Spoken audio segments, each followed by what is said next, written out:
Okay, another hair salon question for you, because as you can tell, I'm very paranoid. So now, do you feel it is the hairdresser's responsibility or the client's to break that uncomfortable silence that happens sometimes during a haircut? Okay. The hairdresser does need to, like, focus on what they're doing, but there should always be, like, a healthy, like, ongoing conversation. And if it gets awkward, it means because one of you doesn't have a personality. Because there should never be. It's probably not you. It's probably them.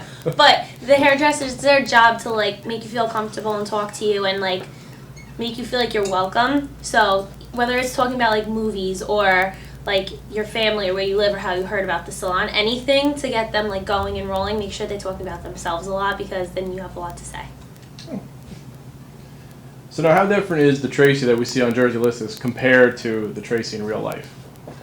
The Tracy that you see on Jerseylicious is, everyone has to remember I am in front of a camera, so it's hard to break, like, what you're really like, and working around someone that you don't like, it's hard, but they make it seem that, like, all they care about is Olivia, which isn't true. It's just what they, what they decided to use, and obviously that part is all the parts about Olivia, but no one remembers that, like, there's two sides to every story, and that I obviously don't like her for a reason. It's not just because of my ex-boyfriend. There's other things, but she's not so innocent. People need to stop thinking that she's like poor Olivia because she's not the victim, so stop it.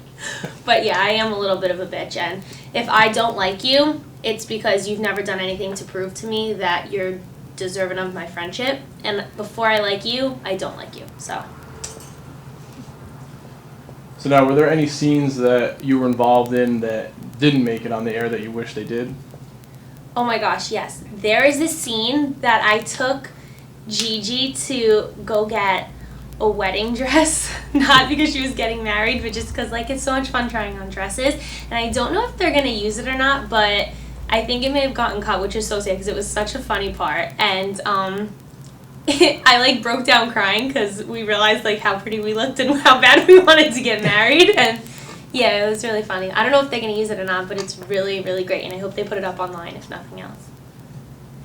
So now, the Facebook fan page for Jerseylicious is turned into more of like a hater's haven than an actual fan page. And, now, don't get me wrong, there are a few mature postings, but in general, there's a lot of unkind things that are said about you. Does that stuff get to you?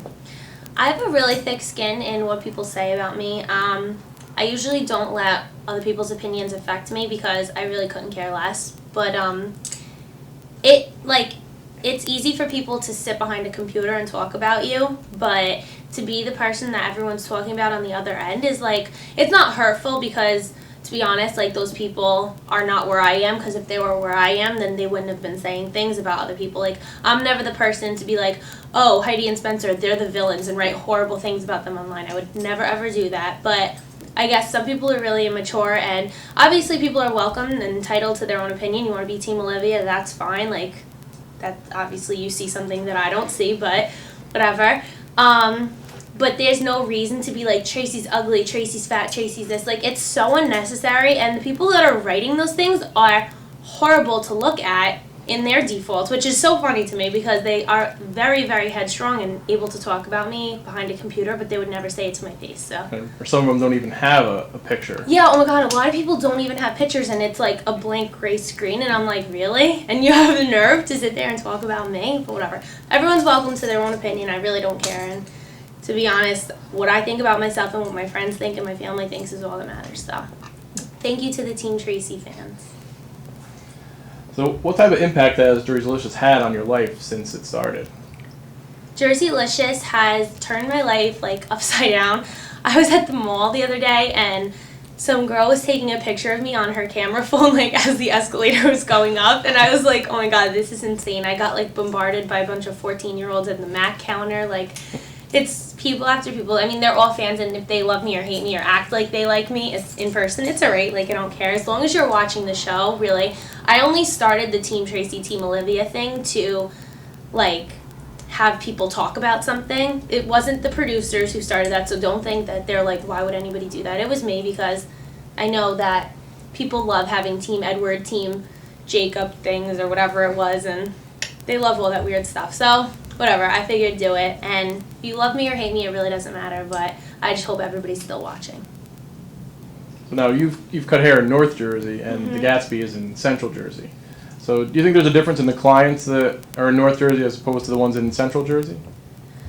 The people that are in North Jersey, they tend to like be a little more laid back when they come into this. Maybe it's just the different salon type that I worked at. Nothing against either place because I like working at both places, and everyone up and down have been great. So it's just in Central Jersey, I think, because the Gatsby is like so like brand new and everything's like top of the line, that people think that they have to get dressed up to come there. And at the other place that I worked, Bella Pia in East Hanover, they are more of like a relaxed, like family atmosphere, like calm, like come in and have a cup of coffee type thing. And I loved both of the places. Like, so I mean, I can't really judge on which I liked better, but people are definitely different. And I think it's both the salon and the part of Jersey that you're from, but I like both of them. So right now you're definitely in the limelight. You know, A little bit. When the season ends, are you going to continue to pursue the attention, or do you think you would like to go back to the way your life was before the show started?